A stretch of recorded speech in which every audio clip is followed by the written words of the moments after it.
Bom dia, pessoal. Vamos começar com a nossa aula, continuar com a nossa aula de silvicultura, em que o assunto de hoje são florestas naturais e plantadas.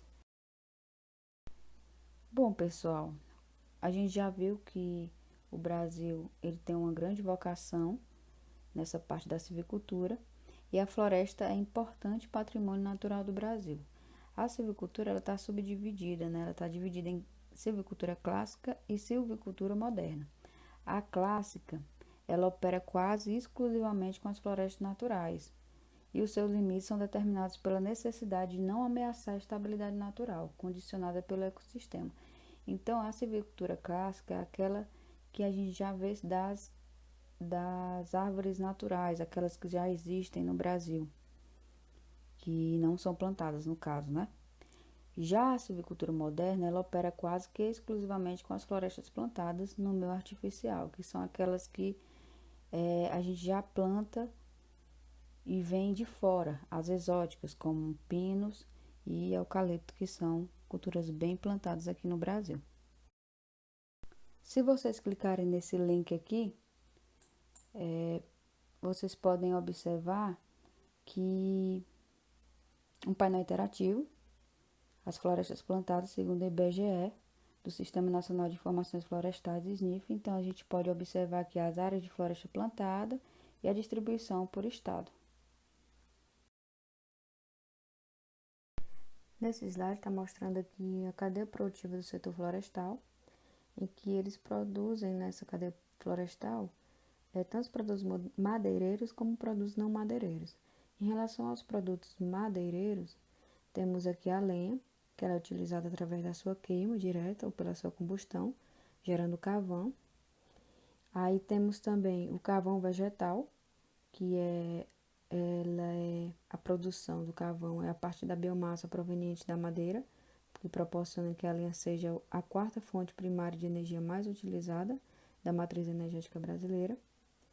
Temos também a madeira serrada. O que é a madeira serrada? É a transformação da árvore por meio de cortes em serras, em peças esquadrejadas e com dimensões comerciais. Então, denomina-se serração e o produto é a madeira serrada.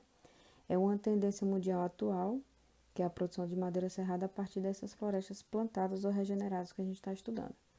No caso, tem também a celulose, que a cadeia da celulose e papel inicia-se pela floresta, em que a matéria-prima do papel é a celulose, com a produção de extração da madeira, mais especificamente do eucalipto e do pinus.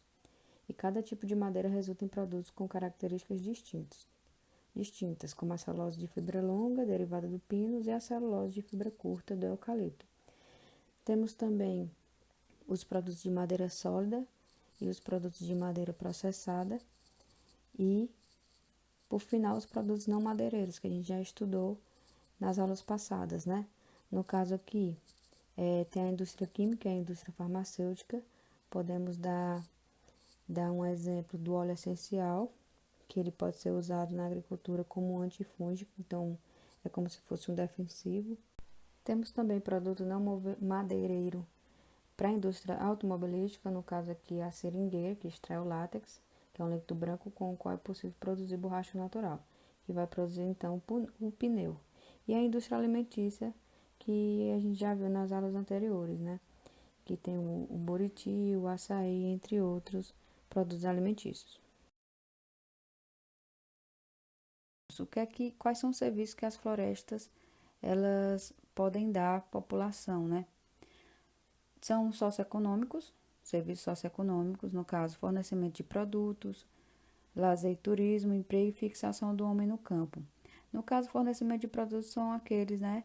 Principalmente os produtos não madeireiros e a parte alimentícia. Lazer e turismo, como vocês podem ver aí, tem parques ecológicos que o pessoal pode fazer como turismo e lazer. Aqui é uma foto, aqui no meio sou eu, no tempo que eu era magra. Aqui é o emprego, também o socioeconômico gera emprego e fixação do homem no campo. Que, como vocês podem ver, a Bracel é uma empresa de celulose que emprega muita gente aqui no Brasil. Bom, além dos serviços socioeconômicos, tem também os serviços ambientais prestados pela floresta. Então, há o sequestro de carbono da atmosfera, no caso o CO2, o dióxido de carbono. As plantas elas vão assimilar esse CO2 por meio da fotossíntese e aí vai liberar o oxigênio. Há também uma regulação dos níveis do lençol freático, o controle da erosão do solo, do assoreamento, porque, por exemplo, quando tem uma chuva muito forte, as camadas do solo dessa floresta elas vão estar protegidas, porque tem muita camada lá de folhas e de restos vegetais, aumentando assim a matéria orgânica do solo e a quantidade de nutrientes no solo. Então, esse assoreamento vai ser diminuído porque vai perder menos terra por conta dessa proteção do solo e menos nutriente. Há uma redução na salinidade do solo também, porque exatamente por conta dessa proteção e porque vai reduzir também a quantidade de cloreto e de sódio, que são os que têm a maior quantidade de salinidade, né? Que causa maior salinidade no solo. E a regulação dos níveis do lençol freático, as camadas, as raízes das árvores, elas conseguem alcançar maiores profundidades e vai fazer também com que haja uma maior extração de nutrientes e exporte para as camadas mais superficiais do solo.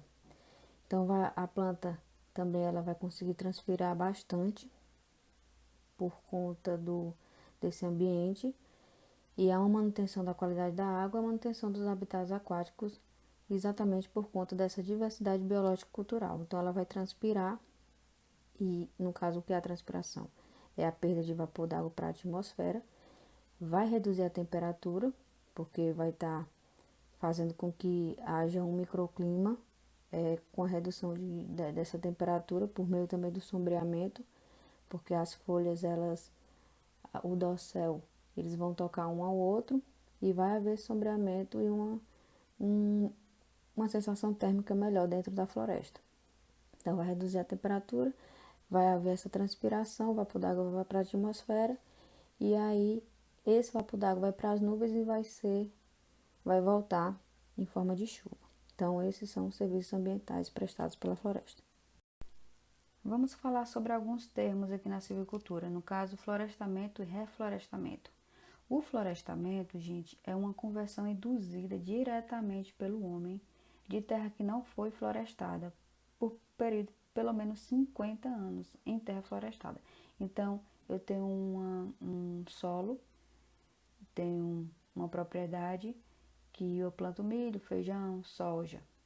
E aí, planto milho, feijão, soja faz mais de 50 anos. Ela nunca foi floresta. E aí eu quero florestar. Quero fazer uma terra florestada, plantar mogno africano, teca, sabiá, seringueira. Então isso aí é um florestamento.